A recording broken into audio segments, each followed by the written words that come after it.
নমস্কার, রান্নাঘরে মহারানীতে তোমাদের সবাইকে স্বাগত। আজকে দেখাবো ছানার তরকারি। ছানা দিয়ে তরকারি করব। বাড়িতে দুধের প্যাকেট ছিল, বাড়িতে তৈরি করে ছানাটা দিয়ে তরকারি করব। দেখো দুধটা আমি জাল দিতে বসিয়ে দিয়েছি। আর মানে খুব ফুটন্ত গরম করব না। এবারে দুধটাকে কিন্তু আমি ভিনিগার দিয়ে কাটছি, তোমরা কিন্তু লেবু দিয়েও কাটতে পারো। ছানাটা কাটার জন্য আমি এখানে ভিনিগার নিয়েছি। এখানে 4 চামচ ভিনিগার নিয়েছি আর 4 চামচ জল মিশিয়ে তারপরে কিন্তু ছানাটাকে আমি কেটে নিয়েছি। দেখো আস্তে আস্তে একটু জাল দিলে কিন্তু সুন্দর ছানাটা তৈরি হয়ে যাবে। আচ্ছা, ছানাটা কিন্তু আমার একদম তৈরি হয়ে গেছে। দেখো খুব সুন্দর ছানাটা তৈরি হয়েছে।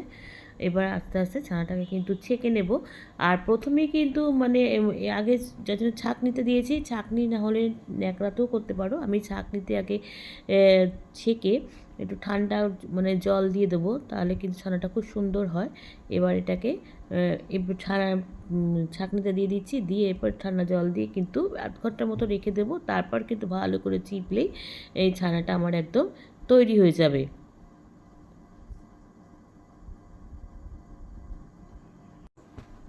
আচ্ছা, ছানাটার মধ্যে দেখো আমি একটু ঠান্ডা জল দিয়ে দিলাম, ঠান্ডা জল মিশিয়ে নিচ্ছি। দিয়ে এবার কিন্তু ছানাটাকে ভালো করে চিপে নেব, তাহলে কিন্তু আমার ছানাটা একদম তৈরি হয়ে যাবে। আচ্ছা, ছানাটাকে দেখো খুব ভালো করে কিন্তু একদম ভালো করে জল ঝরিয়ে নিয়েছি। এবার এখানে 2 চামচের মতন 1 চামচের মতন আমি ছোটো 1 চামচের মতো একটু নুন দিয়ে দিলাম। আর দিয়ে দেবো ওই চামচেরই 2 চামচের মতন একটু ময়দা। ময়দা দিতে আটাও দিতে পারো, কোনো অসুবিধা নেই। আমি ময়দাটা ছিল তাই ময়দাটা দিয়ে দিয়েছি। দিয়ে এবার এটাকে কিন্তু খুব ভালো করে ছানাটাকে কিন্তু এবার একটু মাখতে হবে। ছানাটা যত সুন্দর করে মাখা যাবে তত কিন্তু ছানাটা বেশ নরমও হবে, আর ছানাটা খেতেও কিন্তু ভালো হবে। আচ্ছা, ছানাটা কিন্তু আমার মাখা হয়ে গেছে। এবার একটা থালা নিয়েছি, স্টিলের থালার মধ্যে একটু সাদা তেল দিয়ে দিচ্ছি। দিয়ে সাদা তেলটাকে একটু ভালো করে কিন্তু থালার সাথে সারা চারদিকে একটু মাখিয়ে নেব। নিয়ে এবার ছানাটাকে এখানে কিন্তু সেট করব। ছানাটাকে এখানে খুব সুন্দর করে একদম ভালো করে থালার মধ্যে রেখে এটাকে সেট করার জন্য কিন্তু আমি প্রায় 8 ঘন্টার মতন কিছুক্ষণের জন্য কিন্তু এটাকে একটু ফ্রিজে রেখে দিতে হবে। ফ্রিজে রাখলে কি হয়, এইসব জিনিসগুলো ভালো মতন একটু তাড়াতাড়ি জমে যায়, মানে ছানাটা করার জন্য একদম রেডি।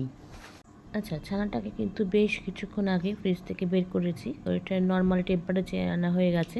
এবার এটাকে কিন্তু পিস করব, ছোট ছোট করে পিস করব। দেখো এবার এটাকে ছুরি দিয়ে কেটে নিচ্ছি। দেখতে মানে সেটটা কিন্তু খুব সুন্দর হয়েছে, আর ভাজাটাও খুব সুন্দর হয়েছিল। এবার যা যেরকম লাগবে পিস সে সেরকমভাবে করবে। আর নিরামিষের দিনে কিন্তু এরকম ছানার ডালনা খুব ভালো লাগে খেতে।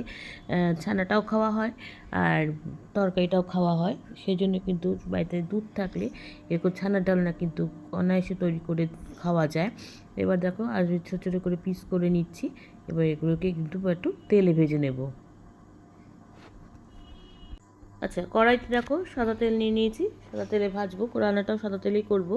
আর ছানাটা কেটে পিস পিস করে নিয়েছি। এবার আস্তে হালকা তেল কিন্তু কম, মানে গ্যাস কিন্তু একদম লো, নইলে কিন্তু একদম ভাজাটা লাল লাল হয়ে যাবে আর ভেতরটা কাঁচা থাকবে। চলো এবার হালকা আছে একটু ছানাগুলোকে ভেজে নিই, তাহলে কিন্তু খেতে ভালো লাগবে। আর ছানাটা একটু না ভাজলে খাওয়াও যাবে না। আর এরকম ভাজা ছানাও কিন্তু শুধু শুধু খাওয়া যায়, রান্না না করে করে। মানে যারা ভালোবাসে তাদের কাছে কোনো অসুবিধা নেই। এবার চলো এবার ছানাগুলোকে আস্তে আস্তে ভেজে নিই। আচ্ছা, ছানাগুলো কিন্তু ভাজা হয়ে গেছে, এত সুন্দর, কোথাও ছেড়েও যায়নি, এত খুব সুন্দর বাইন্ডিংটা খুব সুন্দর হয়েছিল। আর খেতেও কিন্তু খুব সুন্দর, বেশ নরম হয়েছিল ছানাটা।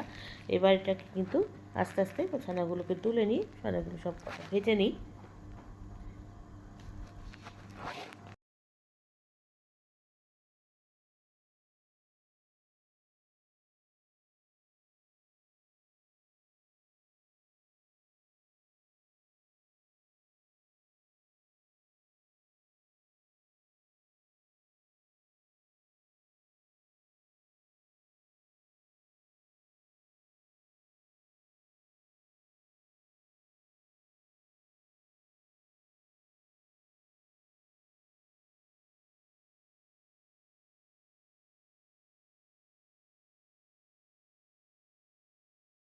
আচ্ছা, ফোড়ন কিন্তু আমার একদম হয়ে গেছে, ফোড়নের গন্ধ আছে। এবার প্রথমে কিন্তু আমি টমেটোটা দিয়ে দিয়েছি।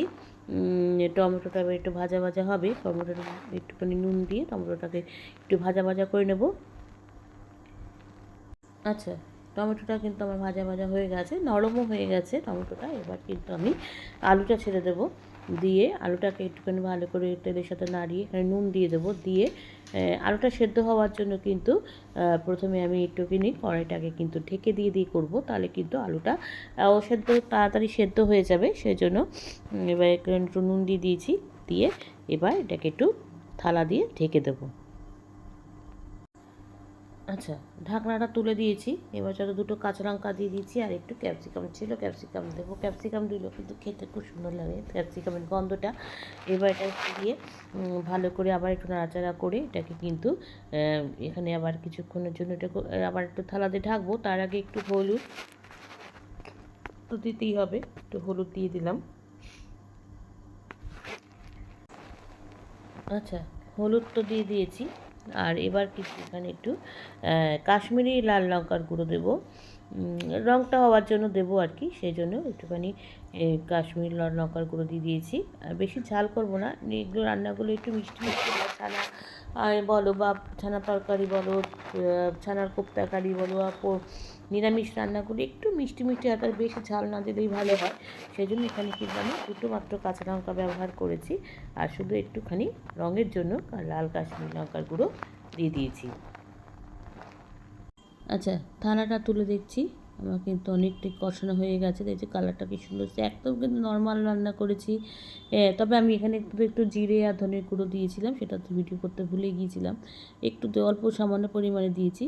এবার কিন্তু আমি ছানাটা যে কেটেছি, যে ছানার যে জলটা আছে সেই জলটা কিন্তু আমি এখানে দিয়ে দেবো। আর ওইটা সাদাটা হচ্ছে একটুখানি ছানা ভাঙা পড়েছিল, সেটাকে দিয়ে দিলাম, ও জলের সাথে মিশে যাবে, সেই জন্য এই সময় দিয়েছি। এবার দেখো ছানার যে জলটা সেটা কিন্তু দিয়ে এবার রান্নাটা আমি করব। ছানার জলটা দিয়ে করলে কিন্তু ঝোলের টেস্টটা কিন্তু খুব সুন্দর হয়, সেই জন্য কিন্তু আমি এই জলটা ফেলেছিলাম না, এই জলটাই কিন্তু আমি ঝোলের জন্য ব্যবহার করেছি। আচ্ছা, থালাটা আমি ঢেকে ঢেকে রান্না করছি কিন্তু। আবার দেখো থালাটা তুলে দিচ্ছি, দিয়ে ঝোলটা যেহেতু ফুটে গেছে, এবার আমি গ্যাসটা কমিয়ে ছানাগুলোকে কিন্তু এবার ছেড়ে দেবো। ছানাগুলো একটু ঝোলের মধ্যে ডুববে, না হলে কিন্তু খেতে ভালো লাগবে না। আর ছানাটা কিন্তু খুব ভেঙেও যাবে না, অথচ ছানাটা কিন্তু খুব সুন্দর নরম হয়েছিল। এবার দিয়ে দিয়েছি, ছানাটা দিয়ে কিছুক্ষণ একটু ফুটবে, তারপরে কিন্তু নিরামিষের মেন রান্নার জিনিস হচ্ছে ঘি আর গরম মশলাটা লাস্টে দিয়ে আমি কিন্তু গ্যাসটা বন্ধ করে দেবো। আর তাছাড়া ক্যাপসিকাম দিয়েছিলাম বলে ক্যাপসিকামের এত সুন্দর একটা ফ্লেভার বেরোচ্ছিলো, ছানার তরকারিটা কিন্তু খেতে একটু অন্যরকম হয়েছিল, যার জন্য কিন্তু নিরামিষ রুটি, লুচি, ভাতের সাথেও খুব সুন্দর লাগছিল খেতে। আচ্ছা, এবার যদি বলেছিলাম একটু মিষ্টি মিষ্টি নিরামিষ তরকারি ভালো লাগে, তাই অপর থেকে সামান্য পরিমাণে চিনি ছড়িয়ে দিলাম। আচ্ছা, এবার চলো আবার থালাটা ঢেকে ঢেকে বললাম রান্না করছি। এবার দেখো অনেকটাই হয়ে গেছে, ঝোলটা কিন্তু টেনে গেছে অনেকটা। এবার আমি একটু আদা দিচ্ছি, আদাটা কুড়িয়ে দিচ্ছি। আমি কিন্তু আদাটা একটু শেষ দিতে ভালোবাসি, কেন আদার গন্ধটা আমার খুব ভালো লাগে। তাহলে তোমরা কিন্তু যখন তরকারি কষাবে তখন দিতে পারো, কোনো অসুবিধা নেই। যে যেরকম মানে খাওয়াটা যার যার নিজের মুখের টেস্টের অনুযায়ী খাওয়া, কিন্তু খাওয়াটা যে পাঁচজন যেরকম খাচ্ছে তা না, আমি আমার মুখের টেস্টে যেরকম খেতে ভালোবাসি সেভাবে রান্নাটা করব। আমি কিন্তু ওই জন্য আদাটা শেষে দিয়েছি। আচ্ছা, রান্নাটা আমার কিন্তু প্রায় শেষ। এবার কিন্তু আমি এখানে একটুখানি গরম মশলা দিয়ে দেবো। গরম মশলা নিরামিষ থাকে, এখানে অবশ্য না দিলেও হতো, যেহেতু ক্যাপসিকামটা দিচ্ছে না, ক্যাপসিকামের গন্ধ ছাড়ছিল, তবুও দিয়েছি যেহেতু নিরামিষের তরকারি। খুব সুন্দর, খুব একটা সুন্দর একটা কালারফুল হয়েছিল রান্নাটা, খেতেও কিন্তু খুব সুন্দর হয়েছিল, অসাধারণ হয়েছিল। সবসময় যে খুব হেভি মশলা দিয়ে রান্না করলে যে খাবার ভালো হয় তা না, হালকা রান্নাও কিন্তু খেতে খুব সুন্দর হয়। আচ্ছা, হয়ে গেছে আমার একদম ছানার তরকারি, নিরামিষ ছানার তরকারি। নিরামিষের দিনে তো ভালোই লাগে খেতে, এমনি দিনেও কিন্তু করে খেতে পারো। আর নিরামিষ লুচি, রুটি, পরোটা সব কিছু ভাতের সাথেও ভালো লেগেছে খেতে। তাহলে আমাকে কিন্তু জানিও লাইক, কমেন্টস আর শেয়ারের মাধ্যমে। তোমরা যারা আমার চ্যানেলটাকে সাবস্ক্রাইব করে আমার সঙ্গে রয়েছো, তাদের জন্য রয়েছে অসংখ্য অসংখ্য ধন্যবাদ। আর যারা এখনও করোনি তারা প্লিজ চ্যানেলটাকে সাবস্ক্রাইব করে আমার সঙ্গে থেকো। তোমরা সবাই সুস্থ থেকো, সাবধানে থেকো, ভালো থেকো। চলি, টাটা। দেখা হচ্ছে পরবর্তী নতুন কোনো রেসিপিতে তোমাদের সঙ্গে।